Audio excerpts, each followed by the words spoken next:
Headlines प्रायोजक राम बंधू लोणचे. आता प्रत्येक जण जिंकेल.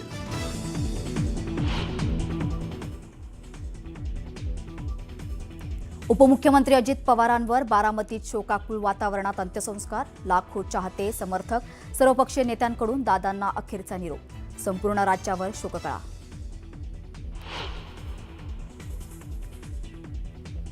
अर्थखात्यासह अजितदादांकडील खात्यांची जबाबदारी कोणाला द्यावीत यासाठी उद्या मुख्यमंत्र्यांना पत्र दिलं जाण्याची शक्यता. राष्ट्रवादीच्या वाट्याची खाती असल्यानं पक्षाकडून नावे देण्याची शक्यता. सुनेत्रा पवारांना उपमुख्यमंत्री करा. अजित पवार यांच्या निधनानंतर राष्ट्रवादीच्या नरहरी झिरवाळांची मागणी. तर प्रफुल्ल पटेल यांनीही याच संदर्भात सुनेत्रा पवारांची भेट घेतल्याची माहिती. सुनेत्रा पवारांची राष्ट्रवादीच्या राष्ट्रीय अध्यक्षपदी आणि महाराष्ट्राच्या उपमुख्यमंत्रीपदी नियुक्ती करा.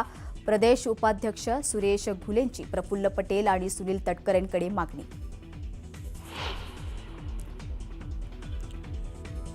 रायगडच्या म्हसळा नगरपंचायतीत शिवसेनेला धक्का. राष्ट्रवादीतून पक्षांतर केलेले 7 नगरसेवक अपात्र. कायद्याचं उल्लंघन केल्यानं जिल्हाधिकाऱ्यांचा निर्णय.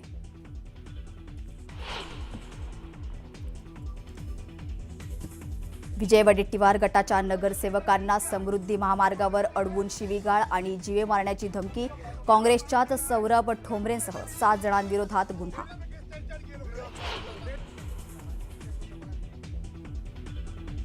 जिल्हा परिषद पंचायत समितीसाठी 7 फेब्रुवारीला मतदान तर 9 तारखेला मतमोजणी. अजितदादांच्या निधनामुळे आगामी निवडणूक तारखांमध्ये बदल.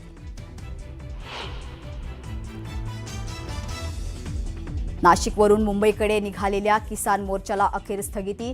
जिल्हाधिकाऱ्यांनी मोर्चेकऱ्यांची भेट घेऊन अर्ज स्वीकारले. शासनाकडून सर्व मागण्यांच्या पूर्ततेसाठी 3 महिन्यांचा कालावधी.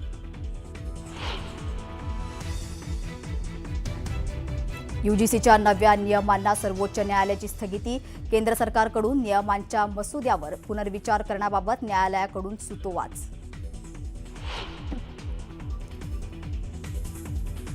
आणि जळगावच्या बाजारात सोने चांदीच्या दरात ऐतिहासिक भाव. जीएसटीसह सोन्याचा दर 1,82,000 तर चांदी 4,05,000. एकाच दिवसात सोन्यात 14 तर चांदीच्या दरात 24,000ची वाढ.